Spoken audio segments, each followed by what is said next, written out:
welcome to our spring workshop titled Building Emotional Resilience in Girls and Young Women.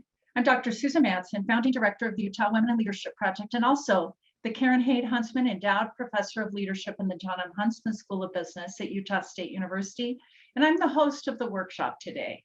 This event furthers the mission of the Utah Women in Leadership Project, which is to strengthen the impact of Utah girls and women. And we serve Utahnists residents by first, producing relevant, trustworthy, and applicable research, and second, creating and gathering valuable resources, and then third, convening trainings and events like this that inform, inspire, and ignite growth and change for all Utahns. And I'd like to thank our sponsors, the Utah Education Network, UEN, and the John M. Huntsman School of Business, and also USU Extension for making this event possible. So I would like to introduce Jennifer and Jessica, and then just turn the time over to them. So welcome, Dr. Jennifer Doty earned her doctorate from the University of Minnesota, and we were just talking about, I have my doctorate from the University of Minnesota, and she received her doctorate in family social science with an emphasis on youth development and prevention. She has published over 30 scholarly articles, and her research is built around the idea that parent-child relationships are key leverage points for improving both parent and adolescents' health and well-being. Integrating faith and science to support families is a central theme of her work. A native of Chicago, she now calls sunny Florida home. In her spare time, Dr. Doty enjoys field work with her own 3 teenage young adult children. So welcome. Thanks for joining us, Jennifer. Happy to be here. And then Jessica Peterson. She received her master's degree in social work in 1999 from Brigham Young University. And she has provided services for families and children as a therapist in private practice and LDS family services, a behavioral specialist, an adoption disruption clinician, a clinical director at a school for high-risk youth, and a clinician for veteran families. Jess teaches as an adjunct professor and has taught courses in couples, families, and human behavior in the social environment to clinical social work students. Jess enjoys hanging out with her children, hiking, reading, and finding new adventures. So thanks again to both of you for joining. And I will turn it over to you and turn off my camera and let you two move forward. Thanks for joining us. Well, building emotional resilience is not just something we do for our jobs and for our research, but this is personal for Jess and I. Just to give you a little bit of background, I was born to 2 teenage parents and kind of had to scrape my way through school and life. And so when we talk about resilience, it's something that's close to the heart, and it's something that we try to practice in our own lives. Yeah, and I feel really privileged to be here with Jen. She's a fantastic researcher, and the areas that she's studying will help us all parent better in the future. She's an amazing human and a compassionate person. Like Jen. Now I'm blushing. She's awesome. If you were to look into my past as a young girl and teen, you wouldn't have imagined me giving webinars on resilience either. And that's precisely why I have passion about resilience and helping teach it in a concrete way so that girls and young women can develop it instead of in the tough ways that life teaches it. So we're excited to share some of the things we've learned personally, professionally, and as parents. Awesome. And just as a plug, I can't go forward without saying Jess is a clinician by trade. And so she's always giving me free therapy, I guess. All of my best friends are therapists. I don't know why. But we want to start out today. Often when we're doing research or thinking about kind of complex ideas, we like to start off with a definition. And resilience is kind of a buzzword right now. And I'm going to just stop really quick and try a little bit of an interactive activity here. We're all going to be able to kind of take a look and see what you all think resilience is. So bouncing back from difficulties. Oh, that's such a short and strong definition. Being able to adjust to changes, working through different experiences, being strong and unwavering in the face of trials. What I'm seeing in these definitions is that you guys are identifying both the idea of a hardship or a trial or a difficult experience, and also the idea of overcoming or bouncing back or becoming better. So, and resilience really takes both of those characteristics, overcoming obstacles. That's a 2-word definition that gets at both the idea of overcoming and the idea that there has to be obstacles, short and powerful, survival skills, being able to move forward. So many good definitions here. Trusting yourself. Oh, we're going to talk a little bit about some of those coping skills like trusting today. Being able I to love be strong. mental fortitude is something somebody wrote. That's really cool. Mental fortitude. Yeah, those are all and it's going to be really cool to have that list afterwards too. So thank you for sharing those. And I also see some people in the chat saying the ability to adapt and change and survive, handling life in a way that's positive and growing. So thank you for that. We really, in the research world, we build off the idea of resilience from an engineering perspective. So if you think about a bridge that has to withstand high winds and weather, having that strength and flexibility, you can't be completely rigid or else the wind will crack the steel, right? So having strength and flexibility to hold up during a severe disturbance is kind of the engineering-based definition that we used in our book. All right, so we've all just been through a severe disturbance called COVID-19, and we're still facing the effects and the after effects of this pandemic. And so I think that never before have we had such a need in our lifetime to have resilience as a whole, as a people in general. And so today we're specifically focusing on the risks or the outcomes for girls. And girls in general, even before the pandemic, have tended to deal with life's problems by internalizing. And what I mean by that is that they turn inwards, they tend to really deal with emotions on the inside, whereas boys in contract externalize, and they might act out or have behavior problems when they're going through a rough time. So we can see that the pandemic really impacted girls, their internal stress, their performance in academics, their sense of isolation. I read some statistics the other day about loneliness, and our loneliness before the pandemic had doubled from 2012 to 2017. Teenagers in 37 countries had said that their loneliness had doubled over that time period, and it's even worse now, that sense of isolation. During the pandemic, 1 in 4 girls thought about suicide. That was 2 times the rate of boys. And emergency room visits were also about 2 times the rate of girls compared to boys for suicidal thinking. And sometimes I'll hear people make the argument, it's not that mental health is getting worse, it's just that we're more aware of it. But when you have emergency room visits, that's not just an awareness thing, that's the actual numbers on the ground, physical numbers of what's happening. So even if our awareness is growing larger, the effects of our mental health challenges are real. Just to illustrate this is a 2022 set of data that was graphed by The Atlantic using CDC data. And these are teenagers, high school students, that are feeling persistently sad or hopeless. And what I want to draw your attention to first is that red line. Those are the females, and it's higher than the gray line, which is the average. And the males are actually in the green at the very bottom of the chart.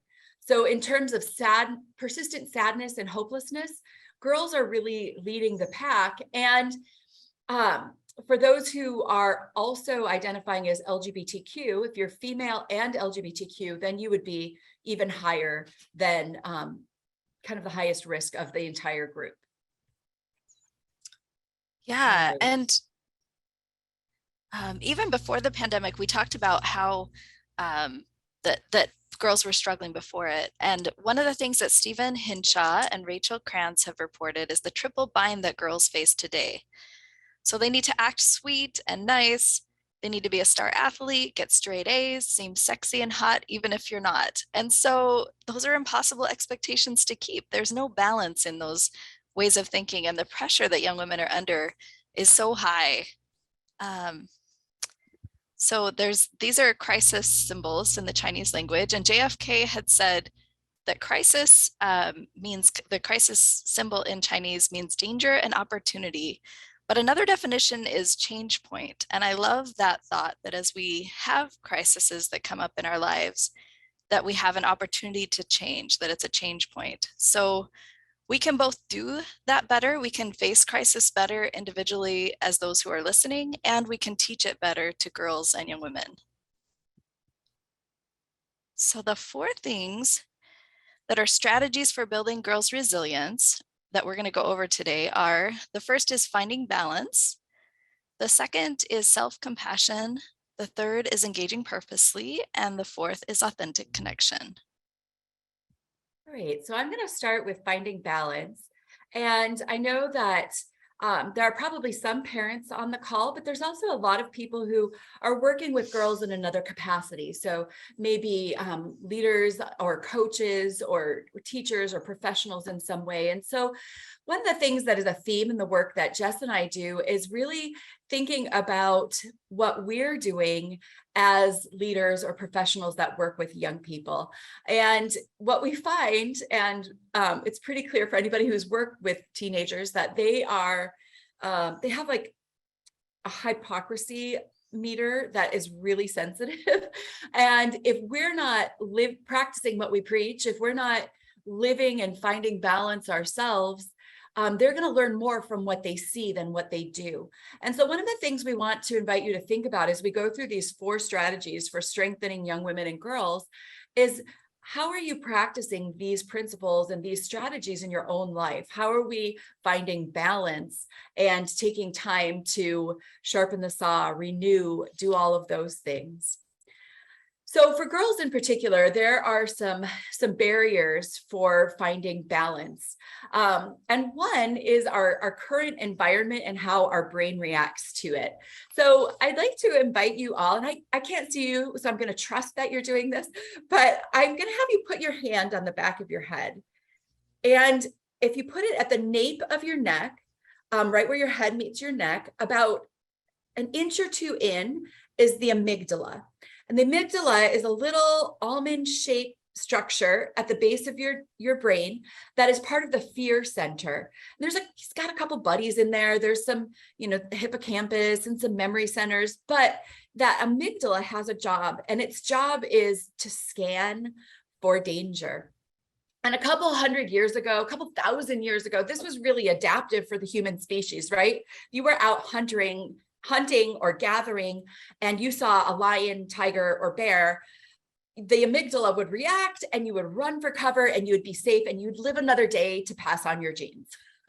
But living in 2022, when we are constantly scanning for danger, and we have the news cycles and the fear mongering on social media constantly shooting us fear messages, we are overreacting. And so in the brain, right above your eyebrows is your prefrontal cortex. And your prefrontal cortex is that part of your brain that tamps down the fear with rational thought, with planning, strategizing, regulation of emotions. And so in teenagers, and young people, that part of the brain isn't fully developed. And so that can be a barrier or a stressor, and especially because of some of the other biological things that are going on. For example, we have young women and girls are learning about their very own hormone cycles. And during during teenage years and young adulthood, emotions are particularly salient in the brain. You can see them in MRIs light up. The emotion centers are much more sensitive in teenagers compared to older adults. And so when we are learning about our monthly hormone cycles, and young girls for the first time are experiencing what it feels like to have PMS, and they're not sure what it is, and they're stressed out. One of the things that we can do as the caring adults in their lives, as we can be intentional about explaining if we're women, our own cycles, and how we cope with those. And we can also talk through strategies with them. And I would recommend doing this maybe in a general education and not pointing out that you think they're PMSing, right? But learning about the way our bodies work, and particular when it's brand new in puberty, that's an important skill. The other thing is our biology has daily hormone cycles, and they're hormone cycles of stress. And so if we live a stressed out life, or if we have a stressed out day coming, we know that it's going to be challenging. The very next day, we'll wake up, and sometimes you'll get that charge of energy and you're like, okay, I got this, I'm going. And that's often because the cortisol is pumping, and our brain is giving us an extra shot of cortisol to get through our stressful day. However, if this happens every single day, our body's going to cut us off. And that's sometimes a biological thing that happens that promotes burnout. And so we can talk to girls about the critical need for balance, and how our bodies and our brains won't put up with the constant stress all of the time, and the need to balance as we go. Another barrier that's really common is an all or nothing mentality. And this is, we see this in young people when they just give up completely on something they were working towards. If I can't do it perfectly, I'm not going to do it at all. If she's not my very best friend, then I can't be friends with her at all. That's a really common thought process. And as the caring adults in these girls' lives and these young women's lives, we want to help them think of all of the options between all and nothing. Okay, some more strategies. I'd like to share with you a little clip of a video on mindfulness that really gets at the need to teach young people the connection between body and our emotions and stress levels. So bear with me a moment here. And I am sharing the screen with sound optimization for you all, and we'll watch this short clip. This is a clip called Just Breathe. It's only nearly 4 minutes long. I'm just going to show you a minute of it. But a parent of preschoolers who are learning about stress and how to handle stress compiled this, and it's just beautifully done. The amygdala really reacts, but the prefrontal cortex tries to keep it down. When I feel like I want to, get really angry and yell, I just sometimes, take deep breaths. First you find a place where you can be alone, then you find some way to relax and calm down. When I need to calm down, I take deep breaths. I breathe in through my nose.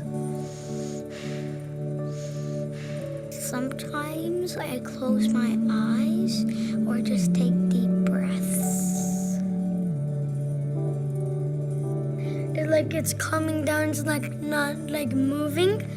It's slowing down and then it stops. And the heart pumps slow and then it goes into your brain. It's all the sparkles are at the bottom of your brain. My brain slows down and then I feel more calm and then I'm ready to speak to that person.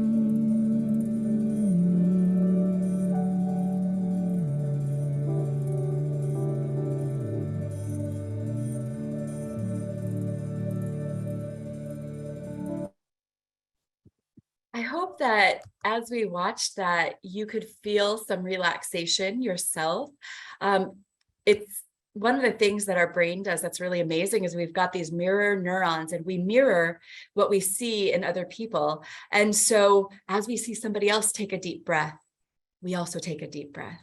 As we see somebody else calm themselves, we also tend to do that.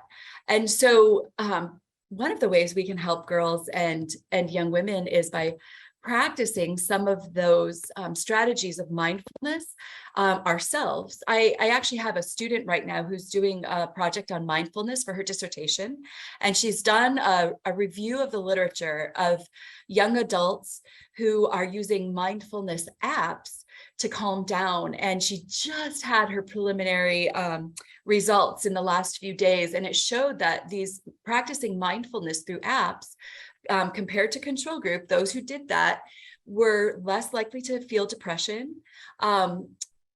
They were more likely to feel lowering of their stress levels. And if they were very stressed out to begin with, they were less likely to be anxious. So mindfulness can be very powerful. And she did run a moderation and showed that there were no differences between the young men and the young women in terms of the effectiveness of that mindfulness. Something else that is important to think about is the balance between work, sleep, and play. And we can think of this as a mobile, right? Like if we're out of balance, that in one area, it's going to affect the other areas. If we're working too much, then and not playing enough, it might affect our sleep. If we're not sleeping enough, it's going to affect our ability to enjoy our play. And so because Jess is really an expert in, okay, how out of balance do we have to be before we get help? I'm going to turn the time over to her to talk a little bit more about the clinical side of this. Yeah, I loved what Jen said. So when she talked about hormone, one strategy that has worked well for girls and for women and young women who are starting their periods is helping them track it on a calendar of kind of the emotional state that they go through. Sometimes that can help them kind of see what's different for them throughout the month. That could be really helpful. And as far as apps, when Jen mentioned apps that work, there's so many out there. There's Headspace and Calm and a bunch of other ones out there. If you Google it in your Play Store and your Apple Store, it'll show you kind of some apps that are work well for mindfulness. And there's lots of YouTube videos too. So as far as when to get help for someone who is struggling, so clinically, if you look at the DSM-5, which is the diagnostic and statistical manual that clinicians use, if someone is facing symptoms for more than 2 weeks and they're pervasive and often, or the severity is high, then that tells you that you need to get them some help. So sleeping a lot, not sleeping at all, eating a lot, not eating at all, struggling with feeling down a lot, having thoughts that are pervasive and not letting them kind of rest. Those are good times to get some help. As far as suicidal behaviors that can happen sometimes for people, if someone starts to give away things that are important to them, if they start talking about death, if they're saying weird goodbyes, it's always good to ask someone if they're having suicidal thoughts. It used to be that people would say, oh, if you ask those questions, you might plant the thought. But as a clinician, even when I ask people, are you having any thoughts of wanting to die or suicide? Usually if someone is not having those thoughts, they'll say, no, why would you ask that? And it's usually not even offensive. It's a way to connect and ask it what's going on so that they have an opportunity to talk about it if they are having those feelings. So we're going to do a quick exercise. So a mindfulness exercise. So I'm going to have you breathe in through your nose and bring your shoulders up. You're going to hold it for a couple seconds and then you're going to put it down. So everybody, we can't see you, but if you will breathe in and hold it for 1, 2, and let it out. We're going to do it one more time. Ready? All right. So for me, that's where I hold my tension, is in my shoulders and my neck. So thank you for letting me let it out. I would encourage you, if you start paying attention to where you feel stress in your body, it can be really helpful in helping you combat that stress. So I have noticed sometimes I'll be at my computer and I'll be doing, some intensive work. And then I notice all of a sudden my shoulders are up to my ears. And then if I let it down, it helps me relax.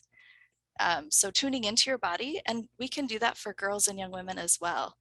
As we teach them where in their body they feel stress, they can learn how to combat that stress, and they can hopefully pay attention to their bodies so that it can help their emotions, because they're both so intertwined.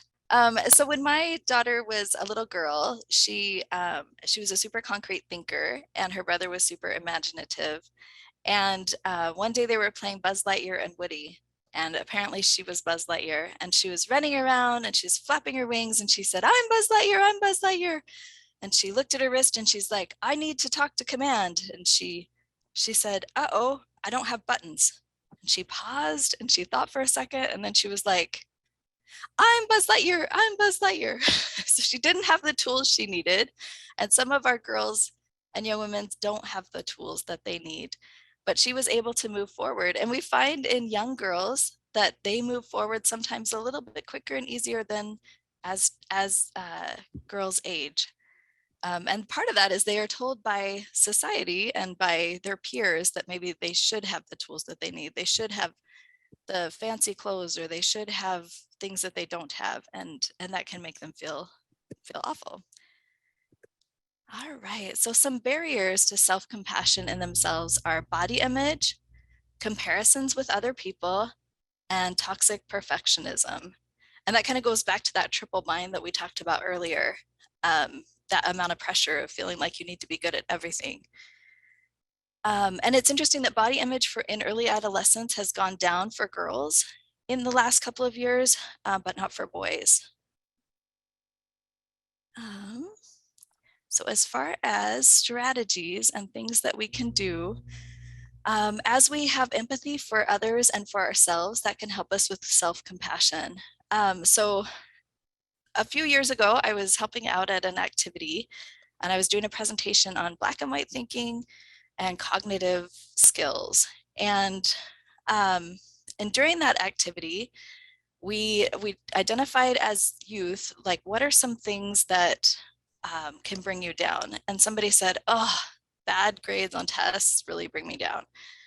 And so we said, okay, so if you get, say, an F on a calculus test and you just feel terrible about it, and we identified kind of the thoughts that follow that. So if I got an F on calculus, then I'm probably going to fail the class.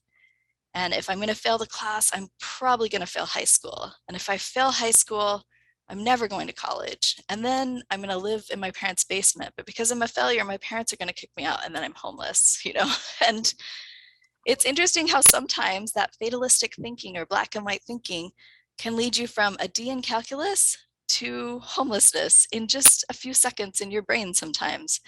So teaching kids to slow it down and teaching them how to regulate those thoughts and combat them can be really helpful.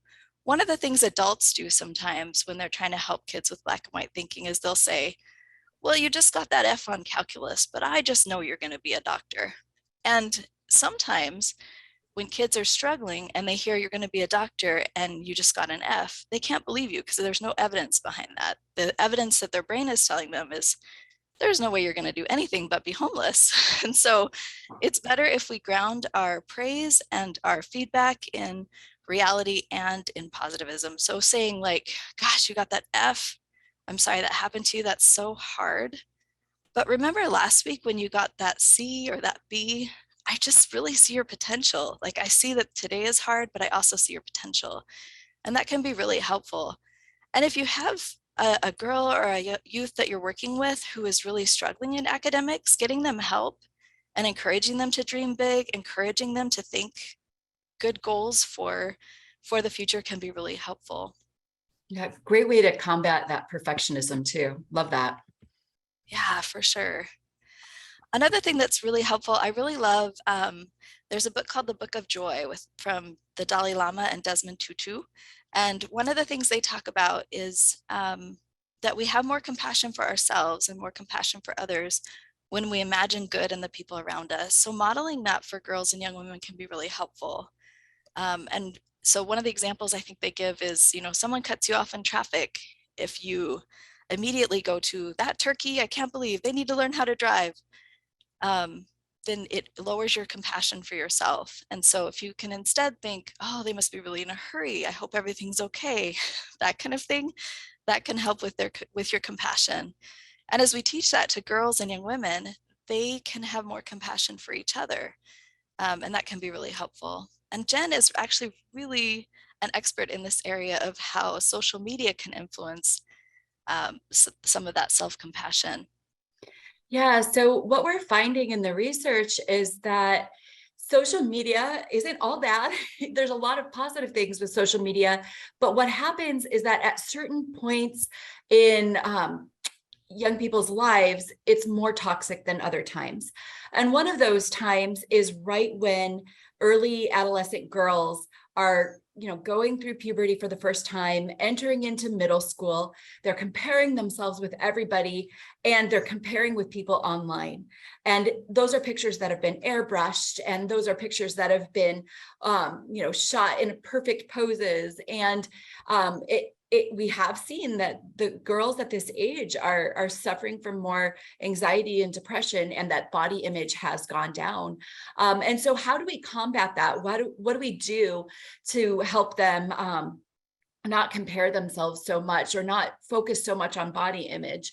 One of the things that is really important is to focus on health of the body. I have another student who's doing research right now on parent-child conversations about weight and health. And they've really found that if you're focusing on weight and body at all, it can be pretty negative in the outcomes. And there's one exception to that, and that is body positivity. When the conversations are about body positivity, the healthy things that our bodies can do for us, then there's positive outcomes associated with that. So I think we definitely want to focus on body positivity. And I have a little story that goes with that. You can't see it because you can only see, head up, but I have very, very wide feet, and I will objectively say quite ugly feet. And I've come to terms with this over my years. And I do have a memory though, when I was a child, I was I don't know, I must have been 8 or 9 years old. And I was sitting on the couch next to my grandfather, and he looked down at my very wide feet, and he looked at them and he said, those feet, and he had a bit of an accent, those feet, they are good for climbing mountains. And I love that memory, because he didn't point out anything negative. He taught me something about the strength of my body in an area that I was very self-conscious and continued to be for many years. But here it is 40 some years later, and I still remember that body positive message. So that's definitely something that we want to do, is focus on health and focus on body positivity when it comes to body image in young teenage girls. So I'm going to cover this topic of engaging purposefully. And one of the main pillars of resilience is that we have to have purpose in our lives. And that's something that I think we're losing a little bit in our current culture. There's a focus on nihilism, the idea that there is no purpose. The purpose is that there is no purpose. And I think we need to fight that on all fronts. And so I'm going to stop sharing for just a minute and share with you again a link that I have to a little worksheet where I want you to think just for a second about what's on your bucket list. What are some of the goals that you have in the coming years? So I'm sending this to everyone, and it's a Word doc that we can all log into. I can see your names starting to pop up on the Word doc, and I'm going to go ahead and share that.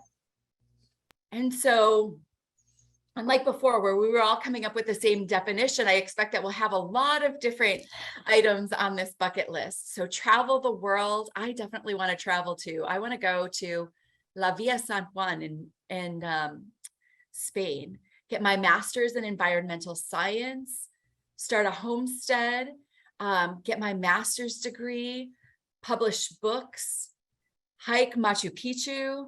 skydiving, travel to Italy, live abroad, travel to state parks, enjoy my family, a trip to Ireland, New York at Christmas time. That sounds so nostalgic.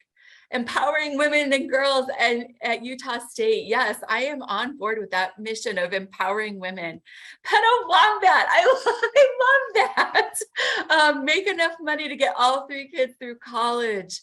Study with Indigenous women. Pass a certification.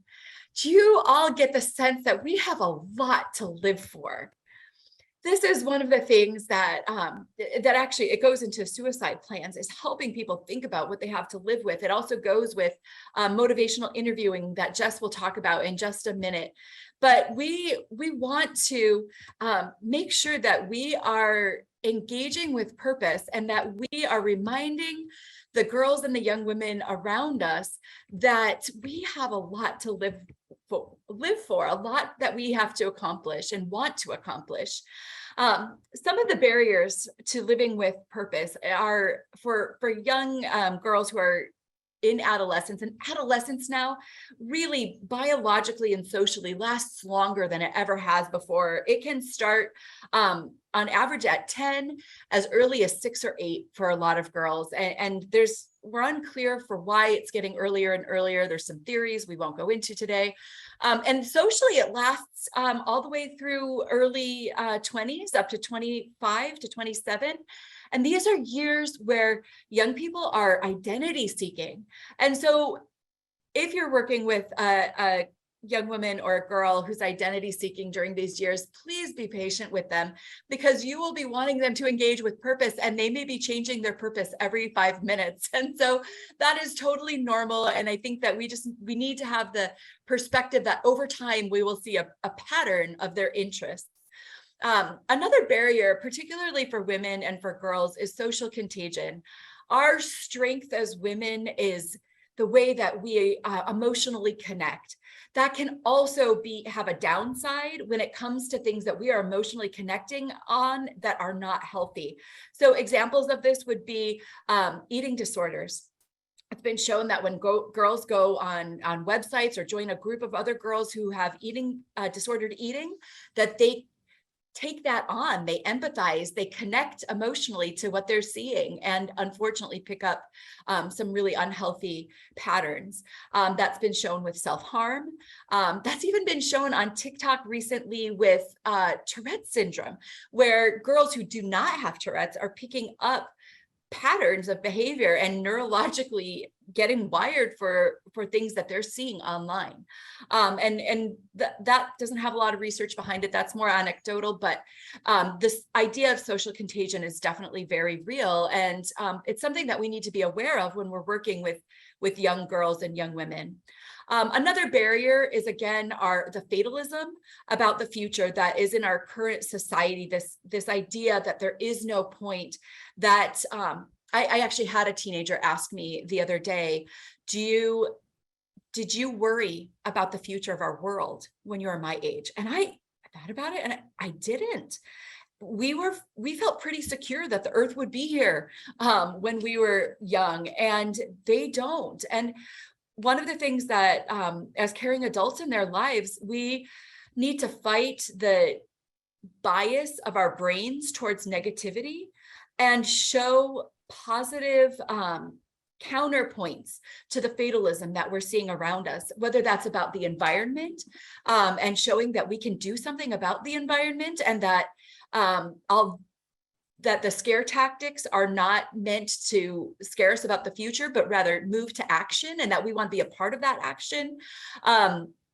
We also want to teach them to practice gratitude, so that they have habits of consciously seeing the good and the positive around them to fight this fatalism.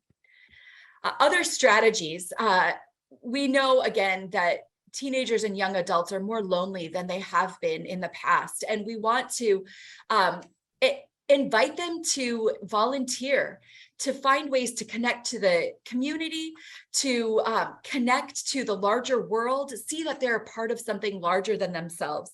And there's research that has shown that when we connect to other people beyond our own family and friends, that it improves our self-esteem. Being pro-social in general has been connected to lower rates of anxiety, depression, all of these things. So engaging is so important. Practicing sparks and teaching young women and girls to find their spark is important. And again, that might be a little bit of a challenge if they're constantly changing what they want to be engaged in. But when we see it, we want to reinforce it. When we see that maybe there's a girl who's excited about astronomy, and we give her attention and ask her about the app that she's enjoying, ask her to show us some of the constellations she's seen, maybe find a time to go outside and look at the night sky together, reinforce in every way we can the sparks that we see. And over time, we will see patterns in the things that spark our young people. And as their identity grows, they'll see that they have passion around certain things. Practicing spirituality is another really important facet or piece of engaging with purpose. And we've seen in the research that practicing spirituality, having a connection with a higher power, is really connected with well-being. Even in the brain, we've seen that for those folks who are practicing spirituality, the corpus callosum, connecting the two sides of their brain, is stronger among those folks. We've seen that when intergenerationally, spirituality is a theme of lives intergenerationally, that the youth tend to have less incidence of depression, and it's even stronger if it's 3 generations. We've also seen that when hard things come up like addiction, that those who have a connection to a higher power are less likely to fall off the wagon. So that's another really important connection, that feeling connected to something larger than ourselves, to a higher power. And then I'm going to turn it over to Jess to talk about motivational interviewing, which are some techniques that she's trained in. Yeah, and I love the idea of sparks. I think if you look at the long-term research on people who have make it through hard times as children, one of the things is having an interest that they get kudos from, and another is having a caring adult that's engaged in their life and trying to help them along the path in kind of a cheerleader sort of a way. So motivational interviewing is a technique that I think is helpful for parents. So one of the things that can happen for parents when a child expresses an interest in something is that there's kind of a wheel, and it talks about the stages of change. Sometimes parents think that children are kind of in the action phase when they're talking about something they might be interested in, when really they're kind of in the pre-contemplative stage. And so trying to assess where they're at with their interest and trying to help them with it can really help you to not get discouraged as they flip between things that they are interested in.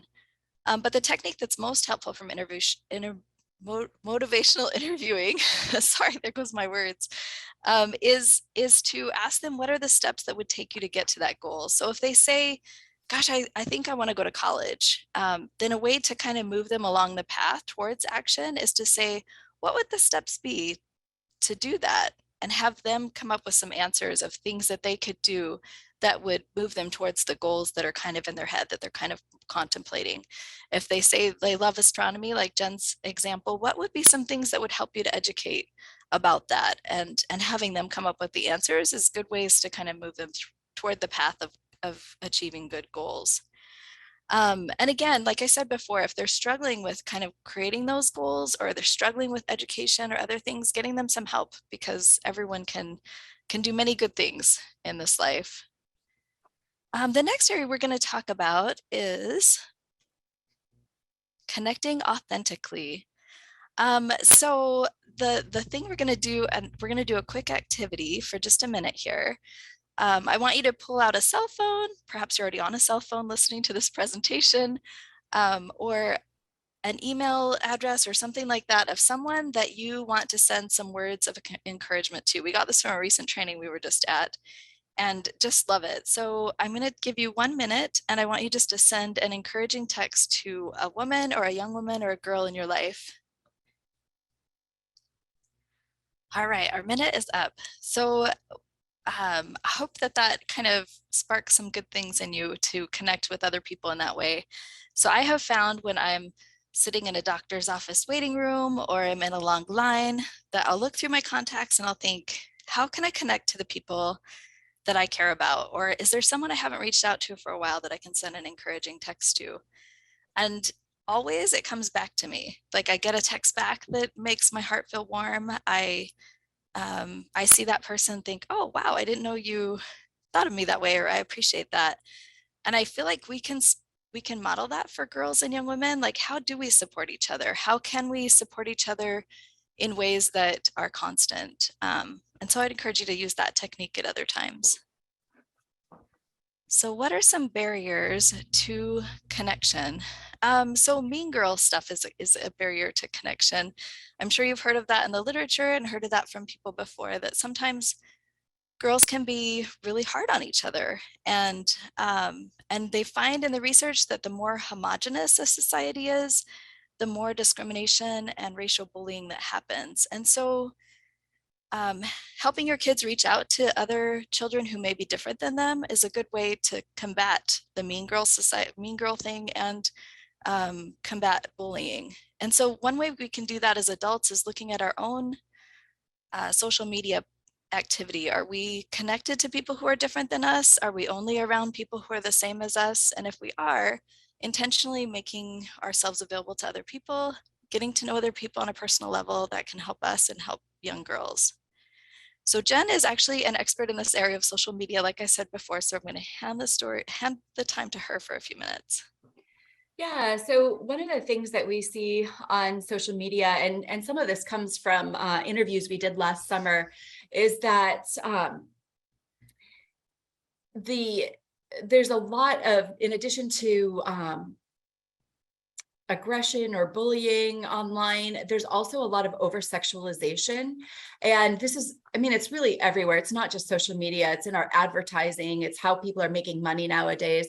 But girls in particular are really being over-sexualized. And then when you add that to the mean girls, it's kind of a double whammy rather. And that can be really hard for girls. But I think it's important as the adults in their lives to understand the extent to which this is happening. And there's been some research, and definitely anecdotally, if you talk to young girls, I suggest asking, have you ever had somebody ask you to be a sugar baby? And you'll be surprised that the girls who are on social media are getting propositioned by strangers all of the time to be sugar babies, or comments on their bodies. And these are important things to process with them, and to ask, how do you feel about that? And how does that affect you? It's also important to be aware of the algorithms that drive social media. And overall, screen time, this always shocks people when I say this, but overall, the research shows that screen time doesn't lead to depression and anxiety. There's been mixed results, and on average, study of all other studies just came out and said, yeah, no, it's not negative overall. But what we have found in another recent study of all other studies is that it's again the transition times in their lives. For girls, that's 10 to 13 years old. And then again, as they move into adulthood, so like 17 to 19 years old. And if these young girls are coming to the internet sad or down, then they're going to look at things that kind of reinforce that mood or that feeling.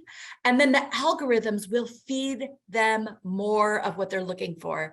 And that's the scary thing about social media, is the algorithms that feed girls things that can be harmful.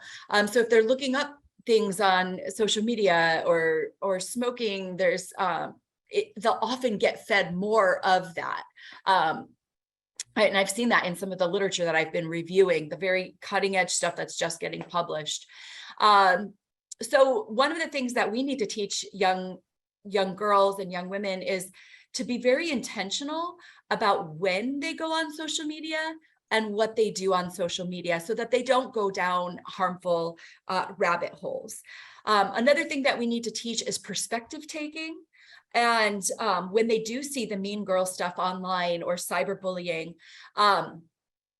being able to step out and think, okay, what's the problem? What's going on in their life that's making them act this way, and teaching them not to take it personally. And that's definitely been shown to be related to optimism and to more positive outcomes. If we can perspective take, if we can just think through why we shouldn't be taking this personally. Yeah, I love that. And two, if they're seeing any kind of bullying online or in other places, teaching them how to be an upstander, and even though it feels uncomfortable, knowing what to do when they do see those things, and having open communication about internet usage and social media usage so they have someone they can talk to about those uncomfortable feelings is so important. And just talking about it in concrete ways can be helpful. So what are some phrases you can use if you see someone who is saying something negative about a friend of yours online or in person? Well, you can say, ouch, or you can say, oh, I think that's not correct. Or you can, just having them practice and having them have concrete skills and concrete phrases to use can be really helpful. Awesome. Role play is super helpful.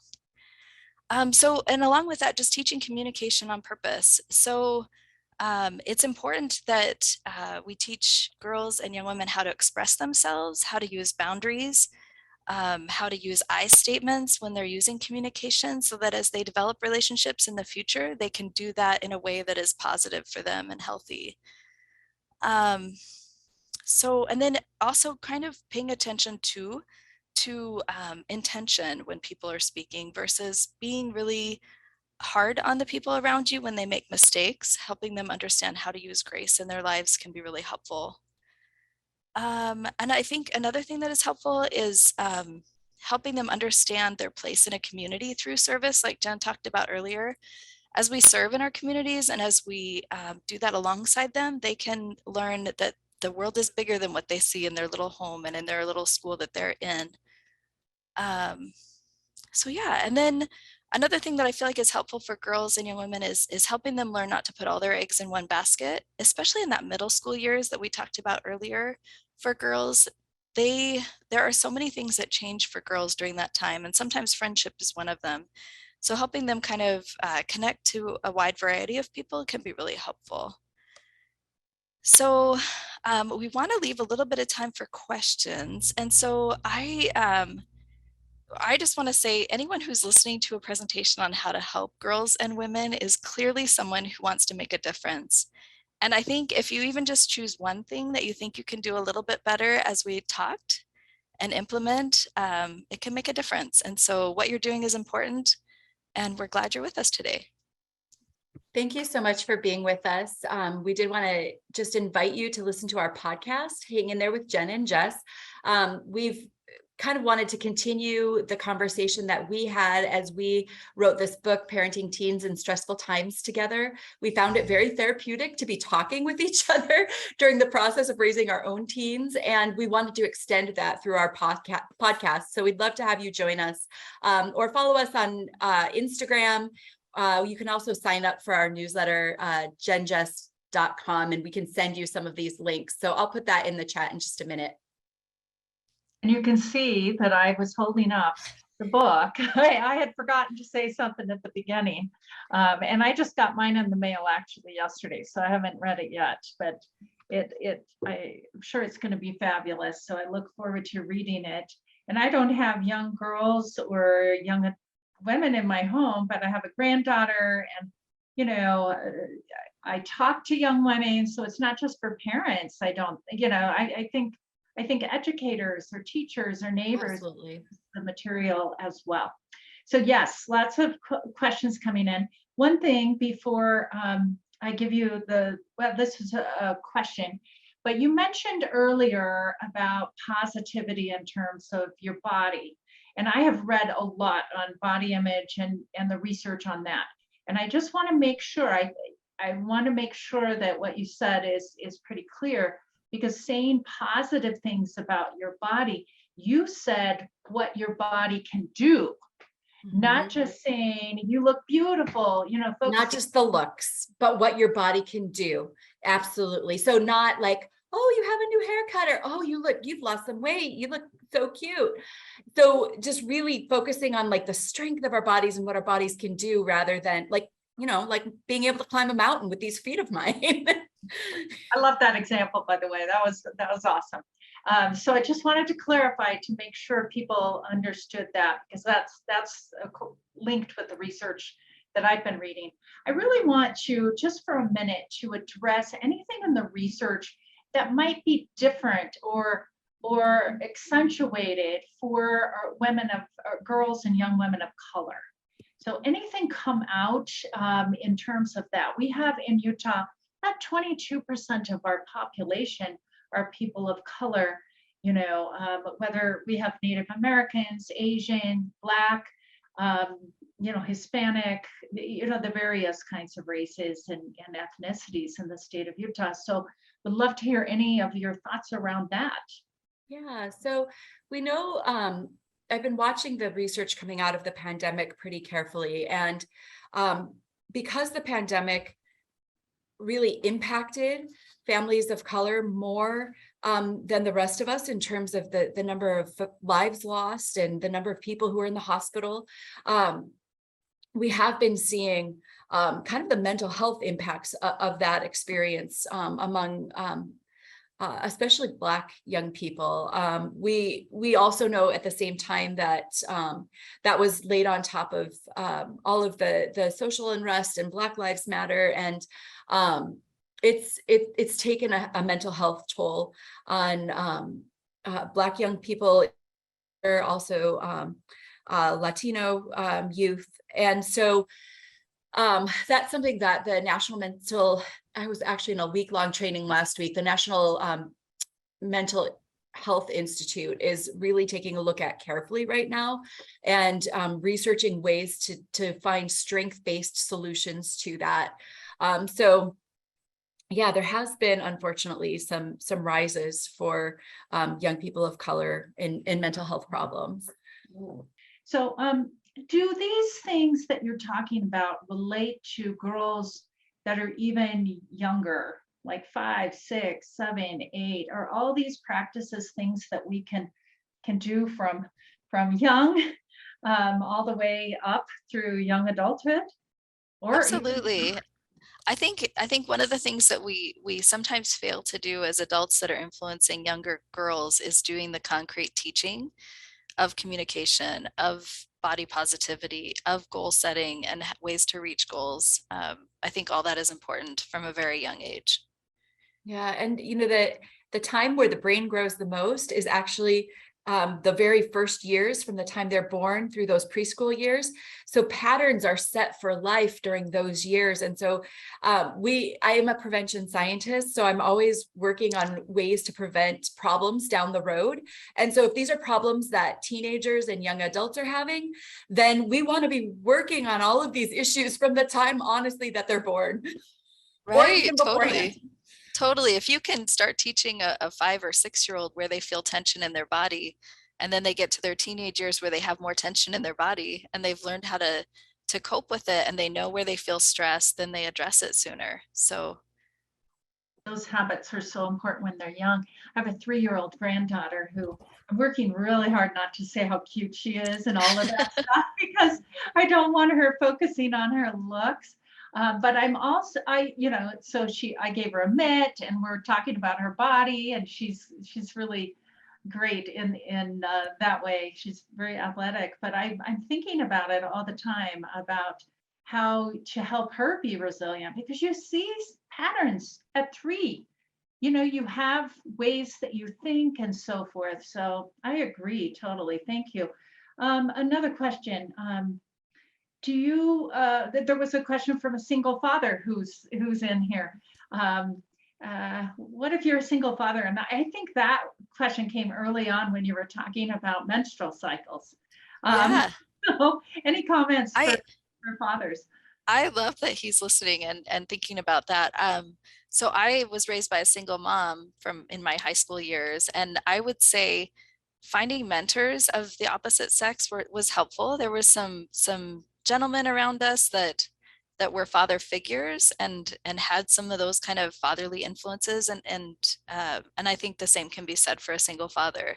There are people around who care, coaches, teachers, people in organizations that you're in, and I think looking for some role models on purpose, I think is helpful. And please Susan? jump in if you're seeing a question in the chat. Yeah, I was just gonna say, there's one that I saw that I think is important to address, especially with the audience there in Utah, and that is self-compassion. What's the difference between self-compassion and self-centeredness? And we do have a more narcissistic society than we used to have, and I think this is important to address. And so Jess and I, when we talk about self-compassion, it's as a grounding, being in a grounded place to be able to give to others. And one of the things that we see is that our girls are socialized to give until there's nothing left. Let me give you a few examples. The giving tree. There's a tree, gives all her apples, her branches, her trunk, till there's nothing left, a stump. Charlotte's Web, ultimate sacrifice, gives her life so that Wilbur can live. Another one, the little engine that could. All of the male little engines pass those toys and children, those little children by, all the toys and candies and goods to get to the other side of the mountain for the children by. But the one train that stopped was the little blue engine, who like forced herself to do more than she could do so that she could get that all to the other side of the mountain, right? So we're socialized to freaking burn out. And we need to be able to give. We need to be able to give with renewal. So let me come back to that tree. And for those of you who are spiritual or have a spiritual basis in scripture, there are a lot of metaphors of a tree that is renewed and continues to give fruit.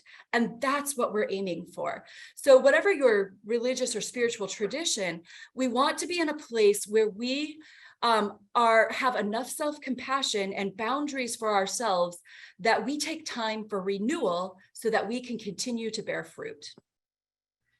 Right. I feel like that work, sleep, play balance, we can't really teach that to youth or to girls until we continue to work on it ourselves.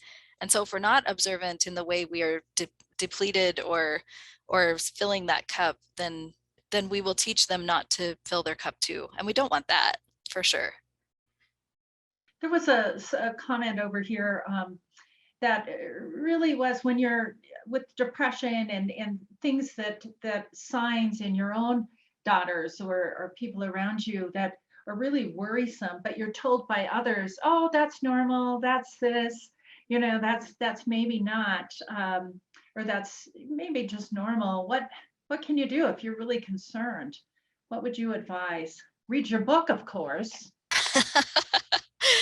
I think it's important to believe kids and girls and young women. Sometimes I feel like, you know, when Jen was talking about the social contagion, sometimes anxiety and depression can be a social contagion that way, where someone will say, I'm anxious or I have panic attacks. And sometimes the adults around them don't believe them. And so we teach them not to believe themselves. And so I really do feel like getting help when you need it, at least getting an evaluation at the school, in the community through a mental health provider. You know, there's this cool thing that most employers offer now called EAP, Employee Assistance Program.